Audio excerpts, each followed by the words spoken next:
Erica. How are you? I'm good. How are you? Great.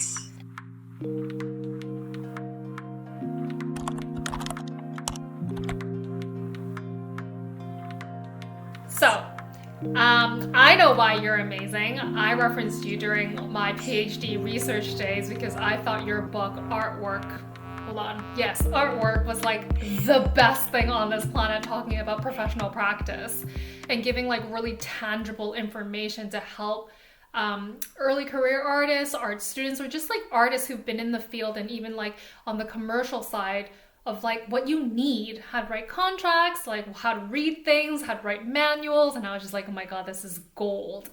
So I know why you're amazing, but can you tell our audience why you're amazing?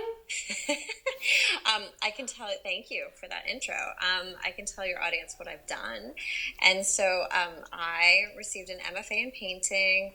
And then after that, I started to work in the art world. I worked in galleries for a very long time. I worked in commercial galleries for 16 years, and then I worked in nonprofits for a short period of time, both as directors of the galleries. So, and my specialty in both those positions was curation. So I worked with the artists. I was sort of the liaison between the artists and the rest of the gallery staff.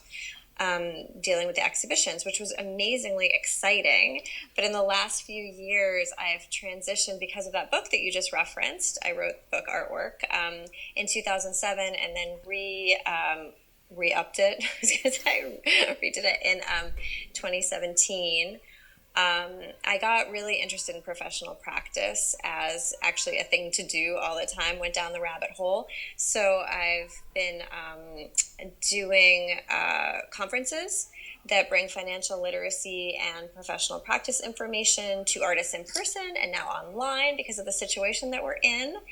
Along with freelance curation, and I haven't mentioned this before, but I also work with a curatorial team with this, we're called the Remix. So the gallery I worked with for a really long time was called Mixed Screens, we're the Remix, and that is on hiatus a bit with the pandemic, but I'm hoping to start up with that again in next year.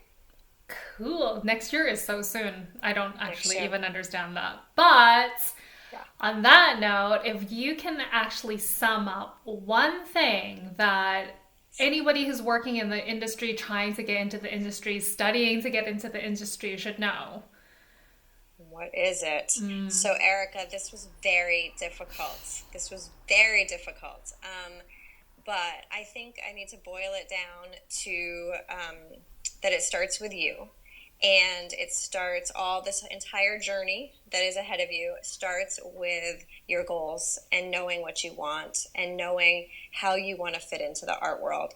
So without that, it's really difficult. There's so much professional practice out there. I didn't even mention I teach professional practice. There's so many resources out there. There's so many art communities. There's not one. There are many art communities. And knowing which one you want to be part of is really a huge step in making your career actually turn out the way you want it to be. Knowing what your markers of success are is a huge step in getting to where you want to be. So I feel like goal setting and knowing who you are and what you want is the foundation of all of it. You know, I can talk about a million other things, which I will not mention right now, but all of them are based on that one fact that you know what you want.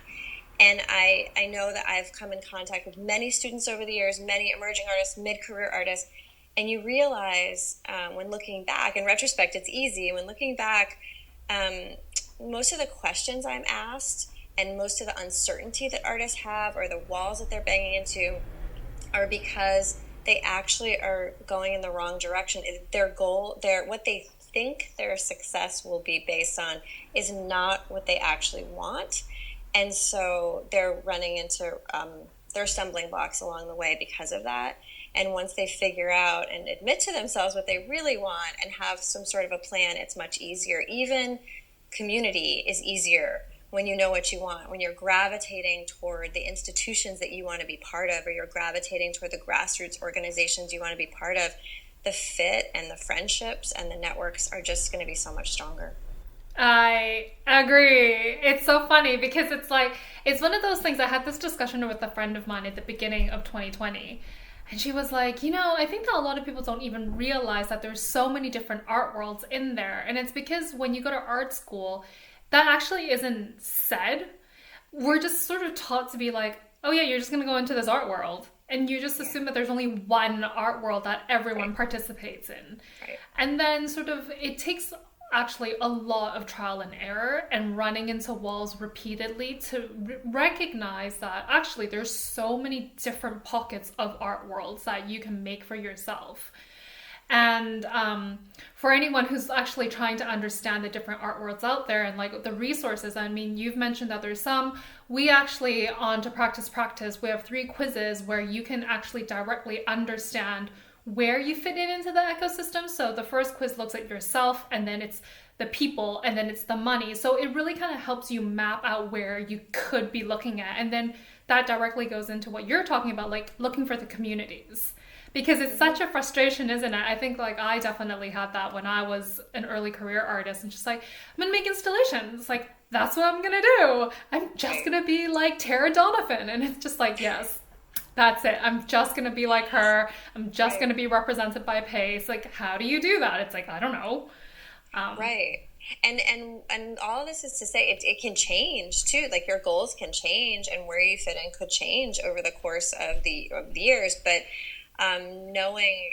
doing an assessment at each point in time, like I love the quizzes. I think what you're doing is great because it just makes you think for an extra moment about like, is this what I actually want? I think what you were just saying about Pace, I think a lot of artists come out of school just thinking that there's that one path toward the commercial gallery. And the biggest moment, the like, aha, the Oprah moment is usually when someone figures out like, oh, I don't need that in order to get everything that I'm actually looking for in my career. For sure. So, and I think it's super liberating to realize that. And it doesn't have to be a commercial gallery versus no commercial gallery, but even just like community versus that community.